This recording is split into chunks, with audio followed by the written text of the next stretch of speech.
Ladies and gentlemen, we return with another Malifaux encounter report. And this is Collodi's grudge match against Relaxed Dave's Sonnia crew. And this was a real nail-biter of a game. Mr. Relaxed is an absolutely fantastic opponent, and I hope he can forgive how slowly I play, and take it as a sign that he keeps putting me in really difficult positions. This game was really interesting, because we flipped for these schemes and strategies a day beforehand, and I'm really glad we did, because when I first saw them, I was stumped. Reconnoiter doesn't particularly suit Collodi, and I hold that Sonnia is a dreadful matchup for him, so I'm really glad I had the time to think. So I'll go through my crew in just a sec, and walk through my thought process for a little, because I actually found this exercise really quite interesting. But for now, for terrain, we've got forests, walls, severe terrain, with impassable and blocking bits, more impassables, and another wally building thing. So in my crew, we have 4 marionettes, a shadow effigy, Collodi with Fated, Threads of Fate and Strum the Threads, 2 Karifi, and Nekima with Nexus of Power, because I freaking love that upgrade.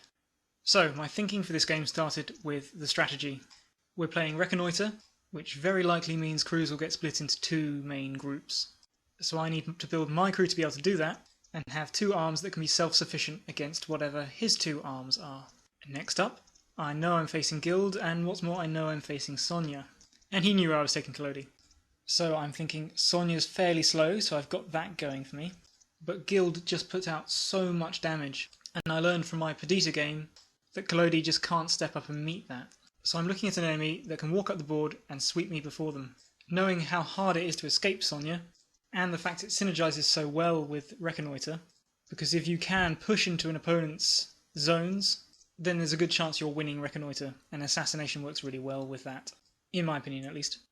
And as the guild are likely to win this war of attrition, particularly as I guess that Sonnia is going to be bringing her Summon the Witchling Stalker ability, my guess for his second scheme would have been that he'd take Plant Evidence, because if he's already pushing up to take my quarters and kill my master, he might as well be dropping scheme markers on my terrain as well. Distract's just a bit hard to get off, and whilst Cursed Object is easier, Neverborn tend to have quite high walks, so I figured he wouldn't go with those. So my thinking was go defensive with Collodi. Take maximum marionettes so I can summon them back, having plenty of scrap markers around, have lots of personal puppet stuff, take the Shadow Effigy for a negative flip bubble, and the armor upgrade on Collodi so he can make the marionettes durable. That group is going to take and hold 1/4 of the table. Try to be as defensive as possible to protect Collodi, and use the multiple activations, and particularly my will abilities of Collodi and the marionettes, to spam Cursed Object on already activated models. So for example, I'm imagining the marionette in combat giving out Cursed Object. Its target then may activate and remove it, and then Collodi will activate the marionette again to give the Cursed Object back, or remove it if need be. The combination of the Shadow Effigy and the Fast that Collodi gives out from Strum the Threads means that a marionette could go 15 inches in one turn and still drop a scheme marker, or Collodi himself could go 20. And because I only need to get a scheme marker just on the other on my opponent's table half, I'm looking at Plant Evidence as my second scheme. Okay, so if Collodi's going to try to tarp it, I need something to take the heat off him. And it's got to be pretty big and scary, so step in Nekima. And basically I want her killing a model a turn. And I also want her to scare Sonnia into wasting her AP if possible. However, I don't actually want her in combat with Sonnia, because I'm certain she'll have a dampening field, and Nekima without Soulstones is a dead Nekima. So I want to make Sonnia think I'm going for Assassinate, when actually what I'm doing is going to be destroying models, and stopping him from scoring the strategy. But Sonnia is too dangerous for me to count on Nekima distracting her. So I'm bringing in the 2 Karifi again. Their job is to make absolutely sure that Sonnia is wasting her AP. And if I get the chance to disengage and go drop some schemes in his backfield, then I'm going to take it. Anything to slow the guild's advance. Sorry if that was a bit of a long way to start the video, but it was an interesting thought exercise and I thought I'd share it with you. Let's get on with things. Deployment. Relaxed Dave set up first. And we've got Guild Guard, Sonnia, with Counterspell Aura, Sheriff's Imprint, and Reincarnation. Buddying up to her is Francisco, with Wade In and Hermanos de Armas. Freikorps Specialist with a Flamethrower, Guild Ostringer Witchling Stalker, Witchling Stalker. My deployment you've seen. Nekima's not afraid of the Witchling Stalkers, so she's going to go up here and strip him of table quarters. Collodi's going to hang back in the terrain and just try to hold this line. I sent a marionette over with Nekima to help her hold things down, and the Karifi are going to troubleshoot and try to make Sonnia think twice about coming too far forwards too early. Turn 1, there's the trademark upside down hand. I won the initiative and gave Relaxed Dave the chance to go first. A Stalker moved up to the wall. Shadow Effigy gave its blend in ability to Collodi, which bubbled it out to everyone else, and then moved up, making sure to keep more than 22 inches away from Sonnia. The second Stalker powers forward. Shrugging Marionette goes out wide. A Guild Guard swaggers up. Goose Step Marionette cuts across to a better position. I want to make sure nothing can shoot it with 2 actions, and allow it to double walk into my opponent's table quarter next turn should I need to. Blonde Guild Guard moves out, and then Creepy Marionette moves out to hug cover. I know it could get shot, it's in Sonnia's range, but it would take her all 3 AP to do it, and I'm fine with that. If it survives, great. If it dies, it's a scrap marker in a convenient place. Didn't reckon on the Ostringer. It focuses and shoots its guided missile, and does some hefty damage. So I realise I've made a bit of a mistake here already. I should have used Collodi to give armour to the marionette before moving it out, so I try to correct the mistake a bit now. Collodi moves out, bubbles armour off on everybody, and then my wills the wounded marionette further up. My thinking was, it's probably going to die, so I want to make sure its scrap marker is in the best possible position, and something's got to waste an AP to kill it. Turns out this was a terrible idea. Francisco El Mayor's, the specialist, drags it up a few inches and then finishes his walk, where you see Marionette in the dress, which is now Collodi's personal puppet, forgot to mention that, moves up cautiously, and I'm just trying to get more of his models to activate before I start moving the Karifi or Nekima. The specialist pushes up to the middle, and that's a pretty terrifying position, given his 14-inch threat range, so Marigold Karifi springs into action and ties him down. And I'm pretty sure Sonnia's going to struggle to see the Karifi from wherever she goes, so I'm content with that. Unfortunately, she's got much better targets in sights. She gives herself casting 9. She double walks up to about here, and unleashes the unstoppable flames of hell on this marionette. I wouldn't come close to stopping it even with my king, so I let it through. She easily severes, I don't even know if she had to cheat. And sadly there's a direct frickin' line through the Shadow Effigy and onto Collodi. Their armour dulls the effect somewhat, but they both get burning and it still frickin' hurts. It's really tiring being this stupid, guys. And then for good measure she puts a flame wall here. Maybe she didn't even have to double walk. Nekima moves up and says, "Come at me, bro." I debate dance partnering up with the other Karifi, but I don't have the card to cheat it, and I'm not going to spend a soul stone doing it. So I just move up to be in position to help out next turn. In upkeep, Effigy takes burning, it's got 2 damage left, and Collodi takes his burning. Dumb mistake. I managed to hold on to my good cards, and so things are looking pretty good this turn. Nekima decides to get the show rolling, charging the Witchling Stalker. Her first hit does 5 damage, and triggers the Bloody Beauty, bringing it into base contact with her for some black blooding. Her second attack manages to miss the Stalker, and I figure it's dead to black blood if anything else tries to hit her, so I use my melee expert to hit the specialist, and red joker the damage, which I feel is a fairly good start to this game. The specialist explodes and gives everyone +2 burning. The Witchling Stalker that survived manages to then spoil my fun by giving me a cursed object. Things just got interesting. And also frickin' hits her for 2 damage and an extra burning. I don't really care, but it's the principle of the thing. Marigold Karifi's not going to wait around to get shot, and even though I know he's got cursed object, I figure it's worth it to tie Sonnia up. I couldn't get the straight line to charge, so I just walked at her and then hit her for 2 damage. The Ostringer then hits Nekima. Hitting's never going to be a problem, but really annoyingly it decides not to do damage and make me discard 2 cards instead, which is fine because I've got 2 crap cards, so off they go. And then it does it again, and it hurts to see these go. Another fantastic ability they have. Shadow Effigy does its blend in on Collodi, and then moves back to safety. All I need this thing for is support and the end game, so there's absolutely no reason to expose it. Francisco goes flurries, I think, and I love the Karifi. It stays standing, and Francisco's been neutralised with me on the centre line. Not that being on the centre line was part of my plan, but things just worked out like that way. Personal Puppet Marionette goes to give me the flexibility to put 2 more models up in this table quarter. One of the Guild Guards moves up, So Collodi goes, he moves over, he personal puppets this marionette, and then wills it twice out to meet the guild guard. And it's a bit annoying that it's just out of range, but I can't do anything about it. I had wanted to summon this marionette back, but I didn't have the cards. And although it's good for hiding behind, the size of this terrain feature becomes a major problem for me in this game. It's forcing Collodi to use way too much of his AP to be moving around doing what he actually needs to be doing. And I think Collodi players really need to look out for stuff like this. The second guard moves up, shoots and misses. Shrugging marionette walks and gives the blonde guard a cursed object. And up to this point, my opponent said he thought I was going for assassinate. Just as planned. Sonnia goes and kills that Karifi dead. And because it's burning, summons a witchling. Boo. And it's additionally annoying because he now has 1, 2, 3 models in this quarter. Nekima and this witchling don't count because they're too close to the centre. So it's impossible for me to time for strategy here this turn. Nevertheless, I move up with the marionette in such a way that his witchling here will have to move to hit me, and I'm going to use it to start doing strategy points by planting, not strategy points, scheme points by planting emeralds in the next turn. This witchling activates and takes burning off that stalker, which is sad. It then shoots blue Karifi and gives it burning, which is double sad. Blue Karifi can't really do anything, so I opt to just walk up and put my scheme marker against this wall. The witchling, formerly known as Marigold Karifi, then walks up to Nekima, and I'm loving that. Because in the upkeep phase, Karifi takes burning. Then something a bit complicated happened. I think we did it right, but if we didn't, please let me know in the comments. Nekima took her 3 burning.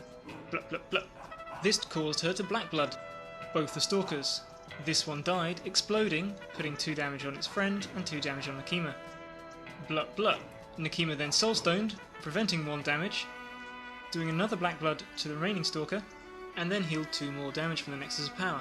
I really love that upgrade. So at the end of turn 2, we each control 2 table quarters for 1 point, and score 1 point for Cursed Object. We go into turn 3, there's my hand. I soulstone for cards in the crap. I lose the initiative, and the Witchling Stalker puts a curse marker on Nekima, and I don't remember if it hits her. So I'm pretty confident I can kill the Witchling Stalker, remove the condition at my leisure, and then probably walk over to distract. And probably even engage the Ostringer, and really start to get under Sonnia's skin. So I activate blue Karifi. She charges in, shreds the Witchling, and then pushes back out to, I don't know, guard the scheme marker. It would have been a much better idea to push over to the next piece of terrain, but I wasn't thinking. So Francisco goes, I think he gives El Mayor to Sonnia, and bravely charges Nekima. And I'm thinking, just brilliant. I'm more than happy to duke it out, tie up Sonnia's bodyguard and beat Soulstones out of him. And it's a fight I think I'll win in the long run anyway. So he hits me and I black Joker, meaning he's cheerfully, positively flipping a Severe with all the rams he likes, and I Soulstone for 1 prevention, and heal 2. We go again, I flip another 1, and he gets something like a 19. Nekima's got 7 or 8 wounds left. He can't kill her even if he Severes with a ram, and I don't think I had the cards to put him on a negative flip anyhow, so I let it go, and he cheats in the red Joker. So with 2 rams, that takes him to 9 damage. I've got 2 Soulstones left. If I can prevent 3 damage, I live. Heal 2, regenerate 1 of my next activation, and frickin' nail this son of a gun. But I only prevent 2. And Nekima dies! Oh, Nekima, I thought you were invincible, and I pay a very heavy price. It was unfortunate that I put her in the no scoring zone, but other than that, I don't think I played her wrong. Sometimes the cards just align in a particular way, and that's fate. So now I'm thinking that's the game, but we're going to fight to the bitter end anyway, and the shrugging marionette delivers 2 cursed objects to the guild guards. Hopefully after all the cards he just cheated, one of them's going to stick, and it will use up their AP enough to keep my marionette around. The Ostringer homes in on the blue Karifi and shuts it down. Goose Step Marionette moves up and places another scheme marker. And because I didn't read the rules properly, I don't realise at this point that each terrain piece only counts as 1 for the purposes of scoring, no matter how many counters you've got jammed up against it. A guild guard manages to remove its cursed object and give me 1 back. I just twiddle my thumbs with this marionette, which is a big mistake. Spoilers! But I absolutely should have started pushing it to where it could get into other table quarters in a single activation. Shadow FG activates, gives Collodi its blend in thing, and I'm just trying to force Sonnia to activate before I commit Collodi. She dutifully does, moving 8 and going defensive. That's what I like to see. So things are looking desperate for the Neverborn, and Collodi is not one to shy away from a desperate plan. He goes fast, sprints 10 inches into Sonnia's table quarter. I decide it's better to score a point than deny a point, so I my will the marionette to give a cursed object to the blonde-haired guild guard. Finally, I spend a soul stone and cheat on a 9 to resummon the creepy marionette, who then activates to walk into range with this guild guard, contesting this table quarter. In upkeep, the stalker died from the burning it got in the last upkeep phase, which we reasoned would carry on into this upkeep phase, rather than being dealt out in the phase it acquired it. Not sure if that's right, I hope it is, let me know if it isn't.